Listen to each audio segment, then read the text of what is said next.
Krishnalanka CI నాగరాజుపై case నమోదైంది. సాయికృష్ణ తల్లి ఫిర్యాదుతో సీఐ నాగరాజుపై హత్యాయత్నం కింద కేసు నమోదు చేశారు. కేసు విచారణ అధికారిగా దిశ పిఎస్ ఏసీపీ దైవప్రసాద్ను నియమించారు.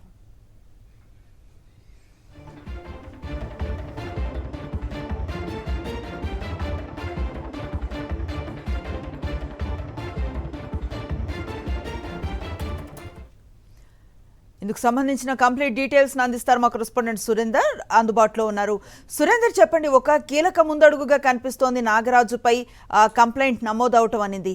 ఎలా చూడొచ్చు? దీనికి సంబంధించిన డీటెయిల్స్ ఏంటి? అనుశ్రీ, మే 9వ తారీఖున నాగరాజు సాయికృష్ణని అదుపులోకి తీసుకున్నారు. తర్వాత సాయికృష్ణ మిస్సింగ్ అయ్యారు, తనని చంపేశారు అంటూ కుటుంబ సభ్యులు ఆరోపిస్తున్న పరిస్థితి కనిపిస్తుంది. దీని మీద దాదాపు 4 రోజుల పాటు విజయలక్ష్మి పోరాటం చేస్తుంది, కుటుంబ సభ్యులు పోరాటం చేస్తున్నారు. అయితే ప్రభుత్వం నుంచి చలనం మాత్రం రాలేదు. ఈ నేపథ్యంలో మొత్తం దాదాపు రాష్ట్రం అంతా కూడా ఈ కేసుకు సంబంధించి చూస్తున్న తరుణం కనిపించింది. అయితే న్యాయం కోసం మాత్రం ప్రభుత్వం ఎటువంటి చర్యలు తీసుకున్నది. ఈ నేపథ్యంలో మాజీ ముఖ్యమంత్రి జగన్మోహన్ రెడ్డి ఆ కుటుంబాన్ని పరామర్శించారు, కుటుంబానికి ధైర్యంగా నిలిచారు, ఒక భరోసా కూడా ఇచ్చిన పరిస్థితి. ఈ నేపథ్యంలో అనేక ప్రశ్నలు ప్రభుత్వం మీద, పోలీస్ యంత్రాంగం మీద సంధించిన పరిస్థితి. ఈ నేపథ్యంలో నిన్న జగన్మోహన్ రెడ్డి సాయంత్రం నా సాయికృష్ణ కుటుంబ సభ్యుల్ని కలిశారు. అయితే రాత్రి 11 గంటలకి సాయికృష్ణ కుటుంబ సభ్యుల్ని హుటాహుటిన పోలీసులు సిపి ఆఫీస్ తీసుకెళ్లారు. అక్కడే రిటర్న్ గా సాయికృష్ణ తల్లితోటి విజయలక్ష్మి తోటి కంప్లైంట్ రాయించుకుని నేరుగా సిపిఐ తీసుకున్నారు. తెల్లవారుజామున 2 గంటల ప్రాంతంలో సిఐ నాగరాజు మీద ఎఫ్ఐఆర్ నమోదు చేసిన పరిస్థితి కనిపించింది. హత్యాయత్నం కేసు ప్రధానంగా పెట్టారు. దాదాపు 4 సెక్షన్స్ వరకు కూడా నా సిఐ నాగరాజు మీద పెట్టారు.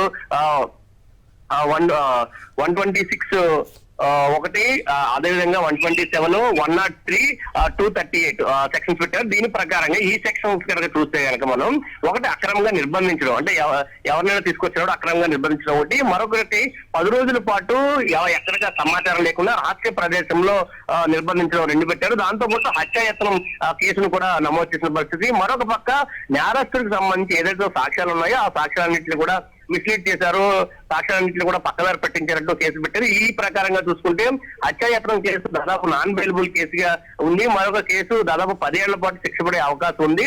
దీనికి సంబంధించి ఇప్పటి వరకు కూడా పోలీస్ యంత్రాంగంలో కదలిక రాలేదు. ఎప్పుడైతే మాజీ ముఖ్యమంత్రి వచ్చారో, కుటుంబ సభ్యులు కలిశారో వెంటనే సిపి మాట్లాడారు, ఆ కుటుంబ సభ్యులు పిలిచారు, ఎఫ్ఐఆర్ కూడా నమోదు చేసిన పరిస్థితి అయితే కనిపించింది.